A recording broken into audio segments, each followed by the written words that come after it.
En el agua nacen las almas, y si las aguas nacen de la tierra, son de Surá, que significa principio. Surá usa agua de colores para darle identidad a las almas. En las nacientes de los ríos están las aves, y esta historia está asociada a los códigos de la vida silvestre. En las nacientes están los dueños de los peces.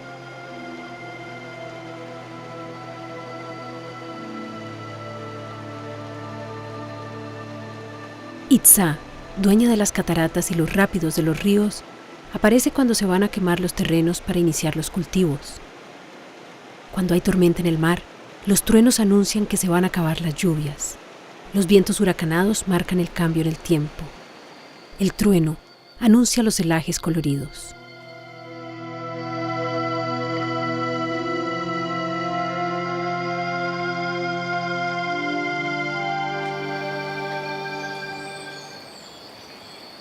Lamentablemente, tenemos pocos elementos para saber acerca de nuestras poblaciones originarias. Y como dice la primera antropóloga costarricense, María Eugenia Bossoli, preguntamos demasiado tarde. Y son pocas las historias que nos podrían revelar su vida cotidiana y su cultura.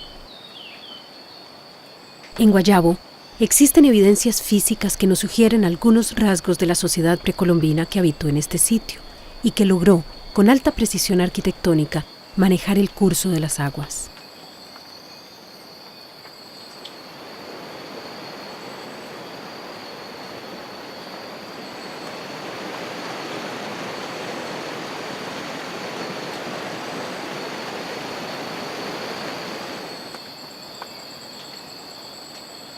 Actualmente, un equipo interdisciplinario busca respuestas a muchas interrogantes, desde la química, la ingeniería civil, la arqueología, la topografía, la geología.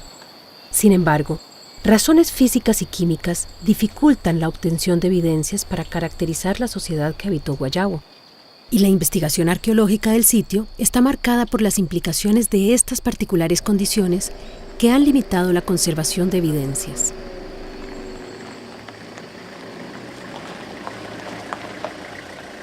Acompañamos una temporada de campo que realizó la Escuela de Antropología de la Universidad de Costa Rica en julio del 2014 en el sitio.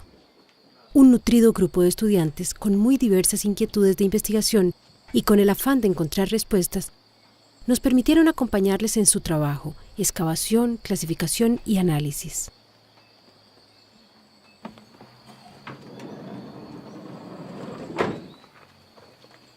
Tres preguntas principales orientaron la organización del trabajo de campo de este grupo interdisciplinario de estudiantes y profesionales.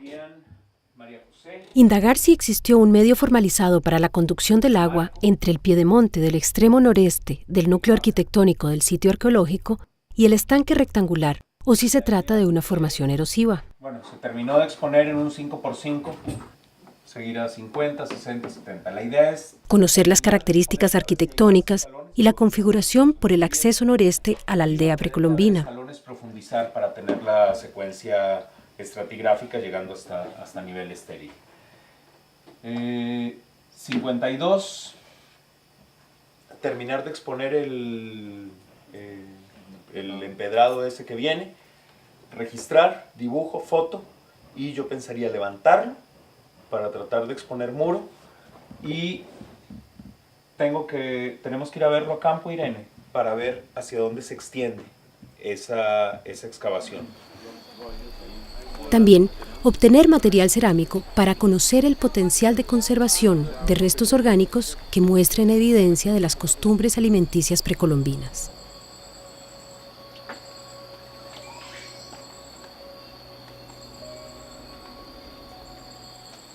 Bueno, el proyecto desde que se concibió, desde el 2012, se ha concebido como un proyecto interdisciplinario. Esa ha sido como su visión desde sus inicios, y eso es una de sus características más importantes, creo yo.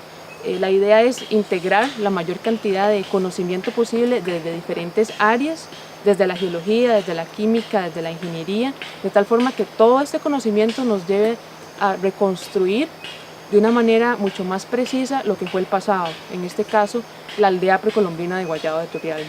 La cercanía con el volcán Turrialba, el hecho de que el sitio, la aldea, se asentó en una ladera producto del deslizamiento de materiales volcánicos, hace que el suelo sea extremadamente ácido.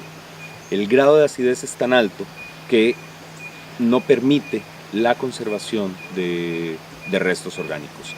Principalmente, lo que nos interesaría en este caso, restos de tejido óseo que nos permitiesen estudiar justamente filiación genética a través de ADN, cuál fue la población que habitó esta aldea. Las implicaciones son, bueno, básicamente que tenemos carencias de evidencia de materia orgánica, excepto si la materia orgánica ha sido carbonizada o ha sido expuesta al fuego. Si se trata de carbón o se trata de huesos quemados, sí llega a conservarse. Pero en este caso no podríamos estudiar secuencias de ADN, además que hasta el momento, al menos en las investigaciones que ha venido realizando la Universidad de Costa Rica en los últimos 4 años, no hemos encontrado prácticas funerarias que incluyan la incineración, aunque esta sí era practicada por diferentes grupos indígenas precolombinos y está documentado en otros contextos arqueológicos del actual territorio costarricense.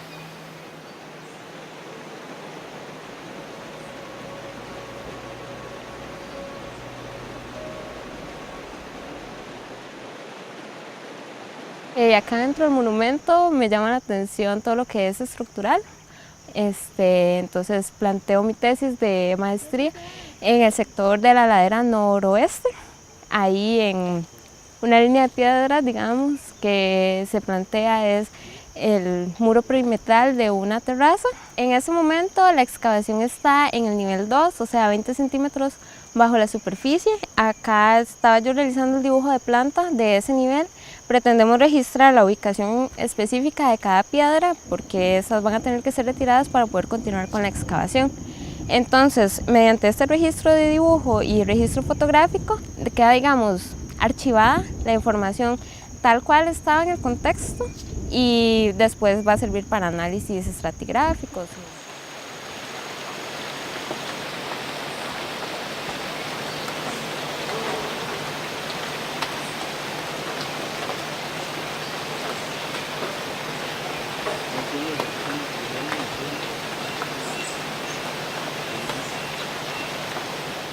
Aquí lo que sí estamos viendo es el acceso a esa estructura, ¿verdad? Que es lo que buscamos excavar, que es justamente los escalones que permitían ingresar a la plataforma o basamento que está expuesta en el otro sector. Básicamente aquí lo que se hizo fue colocar una unidad de excavación que tiene unas dimensiones de 5 por 1 y la idea era delimitar un poco esta estructura que se ve al fondo, ¿verdad? Que parte desde este punto hacia acá y se extiende hacia la zona arquitectónica ya expuesta. Durante la limpieza se pudo identificar una serie de escalones, cuyo inicio es este primer escalón y de aquí van al menos 4 y después una parte un poco más plana. En cuanto a la excavación que todavía está en proceso, básicamente lo que se quiere identificar es el patrón estratigráfico posterior al último escalón de la estructura. Básicamente aquí lo que se hizo fue trabajar desde el nivel del suelo, ¿verdad? Que es este de aquí. Entonces se niveló a una misma profundidad y de ahí se empezaron a excavar en niveles de 10 centímetros. Estos niveles de 10 centímetros sirven para recolectar los diferentes tipos de evidencia, ¿verdad? Cerámica, lítica, restos orgánicos, carbón, ¿verdad? Y tener, digamos, control de las asociaciones de la cerámica con la lítica y con algunos otros elementos en una profundidad determinada. Entonces por eso es que se va excavando poco a poco para poder llevar un buen control de los diferentes elementos que aparecen, que van apareciendo conforme se va excavando el hallazgo. Se han encontrado restos cerámicos como estos de aquí, muchos fragmentos líticos que pertenecen sobre todo al relleno constructivo, ¿verdad? Y se encontró una muestra de carbón que está asociada también a restos cerámicos que podría, digamos, darnos que podría ser potencialmente una muestra que nos permita fechar con exactitud el momento de uso, ¿verdad?, de esta estructura. Bueno, ahora estoy estudiando en UCR por un año como estudiante de intercambio y allá en Japón estoy estudiando cultura latinoamericana y como es el sitio nuevo, todavía hay muchos hallazgos, entonces me llamó la atención. Bueno, a mí me ha estado interesando un poco la parte arquitectónica. También me interesa mucho la cuestión funeraria, forense, bioarqueología, cuestiones de migraciones, detectar migraciones a partir de los estudios de isótopos estables y además también de paleodieta. Lo que queremos empezar tiene que ver con el análisis en cerámica de ácidos grasos específicamente. Este análisis es interesante, nos puede dar una nueva línea de evidencia sobre dieta, en este caso. Por ejemplo, en Guayabo no tenemos ninguna línea de evidencia más allá que el encontrar herramientas líticas o encontrar, pues obviamente ollas que nos dicen que hubo cocción de alimentos. En realidad es un estudio que nos puede dar información sobre diferentes alimentos que los habitantes de Guayabo en su momento estuvieron consumiendo y produciendo también. Entonces eso también nos va a dar qué tanto se conserva en los trópicos lo que es los materiales arqueológicos, porque no hay muchos estudios, en realidad la mayoría de referencias las tenemos de zonas templadas, por ejemplo, donde tienen otras características climáticas y de conservación, entonces hay pocos estudios que nos hablen sobre las zonas tropicales, entonces también eso podría constituir una línea de investigación que pues a largo plazo se podría desarrollar.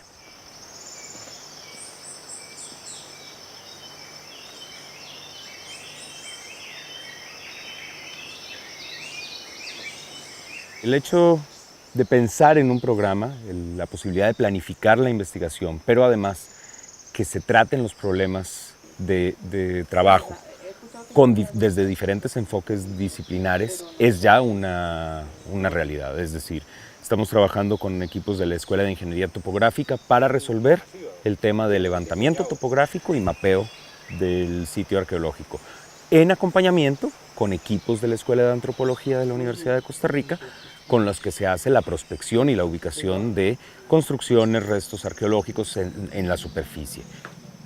Asimismo, estamos trabajando con otras instituciones, inclusive extranjeras, entre ellas la Universidad de Bolonia. Vengo de la Universidad de Bolonia, estoy haciendo una pasantía aquí en la UCR y estoy trabajando exactamente sobre Guayabo, digamos. Este sería mi trabajo de tesis de maestría. Y entonces yo me estoy ocupando más que todo de los acueductos, la red hidráulica, ¿verdad?, de Guayabo. Lo que estamos buscando es un supuesto acueducto del cual nos habla Fonseca. Fonseca es un arqueólogo que hizo un informe, digamos, en el 79, junto a Dubón y Solís, que eran ingenieros, y ellos estudiaron toda la red de acueducto de Guayabo. Y según ellos, aquí debería estar también un canal del acueducto, que sería relacionado al estanque 14A, que está más allá al fondo del empedrado, y al 14B. O sea, el agua procedería del estanque 14A, pasaría bajo este empedrado y llegaría allá, ¿verdad? Entonces ahora lo que hemos hecho fue levantar unas piedras que ya estaban como muy inestables, removerlas para ver si debajo está este supuesto acueducto. Ellos no han excavado aquí, no han hecho calas aquí, las hicieron en otras partes de otros acueductos de Guayabo, entonces no tenemos ninguna información precisa de la real existencia de este acueducto, ¿verdad? Lo que vamos a hacer ahora es ampliar para ver si aquí sigue el acueducto, el supuesto acueducto, y si hay hileras de piedras a los lados, como sí se ve en esta parte. Porque Fonseca propone que hubiese como un estrato de lajas por encima, a los lados y debajo del acueducto. Y eso no lo dice porque él estuvo estudiando otros acueductos de Guayabo. Entonces vamos a ver si este es un acueducto, si tiene la misma estructura o no.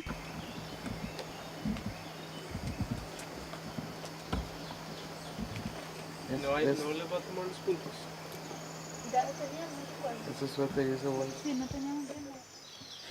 Con el equipo de la Escuela de Ingeniería Civil se está trabajando específicamente en el estudio de la obra civil precolombina, centrando mucha atención en los sistemas de control hidráulico, el cual es, bueno, finalmente uno de los riesgos fundamentales, uno de los mayores factores de riesgo para la conservación del sitio arqueológico. Poder ver cuánto lo que efectivamente viene de otras fuentes. Y una pregunta, ¿eso podrían hacer de alguna manera que quedara como un pozo de control, como, o sea, a la hora de construirlo? Exactamente, Y también el estrato de carbón. el espesor de la arcilla? Sí. La arcilla que está entre las dos hileras de rocas, como 4 centímetros. Para enseñarle, a ver, el agua procede de allá abajo y hay mucha cantidad de agua. Sí. No es, ven poquito, ¿no? Sí, sí. O sea, no es, me parece que sea mucha más el agua que procede de ahí abajo que la que de este chorrito. Y ese chorrito... ¿Y ya vamos a entrar a palo ya? ¿Ah? ¿Ya vamos a entrar a palo? ¿Material cómo está? Bueno, hay un proceso bastante interesante en cuanto al manejo de las aguas que se ha podido encontrar aquí en el monumento Guayabo, ¿verdad? Que todavía muchos de los flujos de agua, que las estructuras después de tantos años estén funcionando, pues evidencia una alta experticia, ¿verdad? En la forma en la que se construyeron las diferentes estructuras, en la que se visualizó todo el sistema. Todavía sí hay mucho que entender, ¿verdad? Todavía de nuestra parte hay aún muchas incógnitas, poderle seguir la pista todavía a los flujos de agua, ¿verdad? Identificar cuáles son las zonas de donde se están captando, de donde se están canalizando, poder identificar también el uso que se le daba al agua en cada una de las zonas y cuál era el objetivo primordial de esas estructuras, que es en lo que nos hemos enfocado mucho en el proyecto, ¿verdad? Ver si el agua era para consumo, si las estructuras eran de canalización más bien de agua de lluvia. Bueno, desde el punto de vista de suelos tienen cosas como sistemas de retención que utilizan ellos para construir los acueductos, utilizan lo que nosotros llamaríamos ahora muros de gravedad. Utilizan lajas por su propio peso, las acomodan de cierta forma para soportar los empujes laterales del terreno y poder formar ahí un canal o un acueducto. Bueno, en este momento lo que vamos a tratar de hacer es de graficar el conducto que va desde esta área a unos 14, 10 metros hacia al otro lado, donde recibe un estanque el agua, y lo que queremos es revisar el conducto, las paredes y cómo está construido eso. Ah, porque ahí no tiene salida. Ok, listo. Grabando. Ok, ahora sí me voy. ¿Quieres luz? Esa la tenés.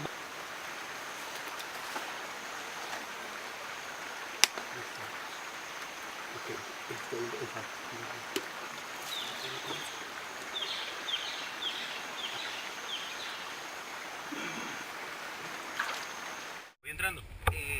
Eso, voy entrando. Sí, se va entrando. Métela más, alzala más, antes de la cámara, eso sí. Y yo pues me la llevo. Ok, déjame ahí, voy. Déjame ahí. Ahí suave.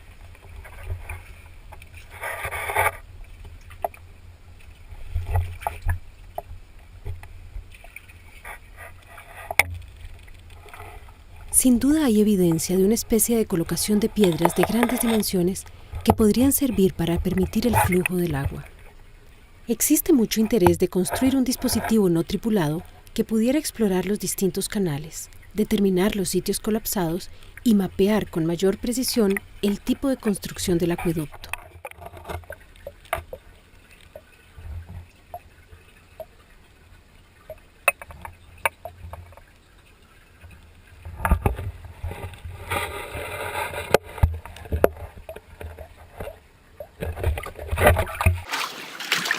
Toma. O sea, vos tenés la mano seca, ¿verdad? Sacarla. Ok, ahora sacar el chip. Lo veo, de hecho. Esta es la primera toma que hicimos, se llama la primera inmersión que hice. Hay unas tomas ahora cuando vengo para atrás que logro hacerlas mejor en la parte aquí donde están las piedras, ¿no? La propuesta de investigadores del Instituto Meteorológico Nacional para estudiar cambio climático en época precolombina, ligado a equipos de geología, de recope, junto con la información que podamos brindar desde la arqueología, es fundamental. De los mayores impulsores del estudio es precisamente, tiene que ver no con el pasado, sino con la respuesta que nosotros como sociedad actual debemos de dar en forma responsable a el cambio climático que estamos enfrentando en estos momentos. Una de las formas de tener mejores bases para poder responder organizadamente es entender los cambios de clima pasado y las sociedades que los han soportado y cómo ellas han sabido responder, a veces en buena o en mala medida, a estos cambios de clima. Es una colaboración que nos pidió el Instituto Meteorológico de correlacionar eventos geológicos con eventos climáticos, paleoclimáticos y eventos arqueológicos. Es una correlación, diría yo. Guayabo es una de las, o tal vez la principal evidencia estructural de presencia precolombina en Costa Rica, y ellos se desarrollan en un periodo de tiempo donde nosotros hemos detectado, por lo menos a nivel regional, evidencias de un cambio de clima. ¿Qué a nosotros nos hace pensar? Se ubica perfectamente ahí. Entre el 700 y el 1500 hay un periodo de calentamiento. Entonces, la hipótesis es de que esa sequía que están reportando en el norte de Mesoamérica, en México, que fue un evento regional que abarcó por lo menos todo el área centroamericana, tendríamos que comprobar y que buscar evidencias. En aquellos tiempos naturales, pues entonces el poder entender un poco más la respuesta que ellos dieron a estos extremos nos ayudaría a nosotros a poder basar mejor las respuestas de ahora, ¿verdad? Durante esta temporada se recolectaron evidencias que permiten, con un alto grado de precisión, corroborar que existe un medio formalizado para conducir el agua entre el rasgo arquitectónico 14A y el estanque 14B. Se encontró lo que parece ser una canalización construida con lajas que forman un espacio, a manera de canal, de 70 centímetros de ancho, el cual fue cubierto con un empedrado cuya construcción se realizó entre 925 y 945 después de Cristo. Esto lo sabemos gracias a una muestra de carbono cuya fecha se obtuvo en el laboratorio Beta Analytic y cuyo resultado se recibió el recién pasado 28 de noviembre del 2014. El curso de las aguas fue integrado al diseño de la aldea. Se construyeron drenajes, estanques y muros de contención para crear canalizaciones y evitar la erosión. Aprovechando la posibilidad de controlar el agua desde el núcleo arquitectónico que debió ser ocupado por el segmento de población que ejerció el poder gracias al dominio de conocimientos altamente especializados. Otro segmento de población sin duda se dedicó a la selección del material constructivo, traslado y colocación en las áreas en que se habían diseñado las obras. En los informes de las recientes excavaciones en el Monumento Nacional Guayabo, ya se consigna con mayor certeza que el sitio fue planificado con rigurosidad en términos del diseño, intervención del terreno, organización del trabajo y construcción. Todo esto en el periodo comprendido entre 900 y 1100 después de Cristo. Permanecen muchos enigmas sobre la vida cotidiana de sus habitantes y será la búsqueda desde muchas miradas del conocimiento lo que continuará dando respuestas. Como lo presagió Carlos Aguilar Piedra, el primer arqueólogo costarricense que trabajó sistemáticamente en Guayabo, este es un sitio que constituye un laboratorio permanente para la arqueología costarricense.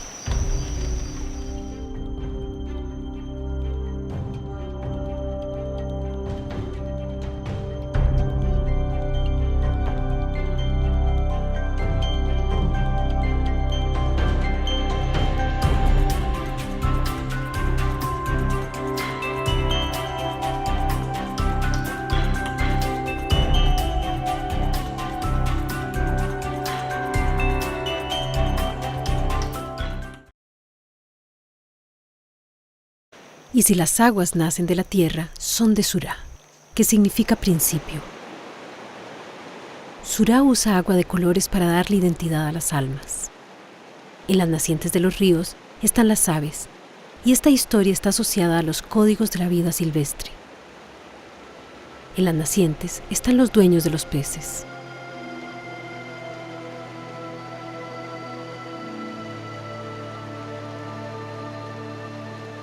Itzá, dueña de las cataratas y los rápidos de los ríos, aparece cuando se van a quemar los terrenos para iniciar los cultivos. Cuando hay tormentas, desde la química, la ingeniería civil, la arqueología, la topografía, la geología. Sin embargo, razones físicas y químicas dificultan la obtención de evidencias para caracterizar la sociedad que habitó Guayabo.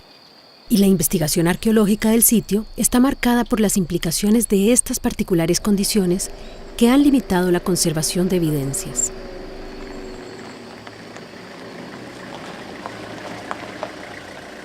Acompañamos una temporada de campo que realizó la Escuela de Antropología de la Universidad de Costa Rica en julio del 2014 en el sitio. Un nutrido grupo de estudiantes con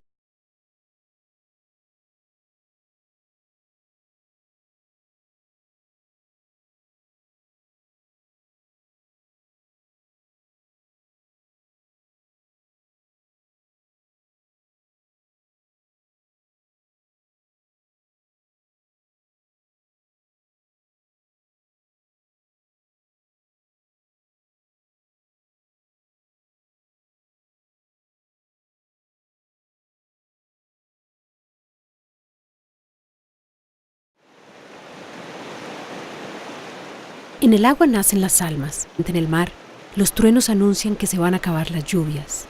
Los vientos huracanados marcan el cambio en el tiempo. El trueno anuncia los celajes coloridos.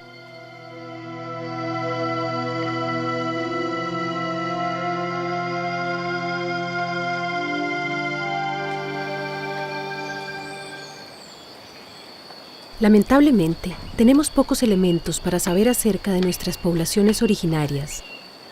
Y como dice la primera antropóloga costarricense, María Eugenia Bossoli, preguntamos demasiado tarde. Y son pocas las historias que nos podrían revelar su vida cotidiana y su cultura. En Guayabo, existen evidencias físicas que nos sugieren algunos rasgos de la sociedad precolombina que habitó en este sitio y que logró, con alta precisión arquitectónica, manejar el curso de las aguas.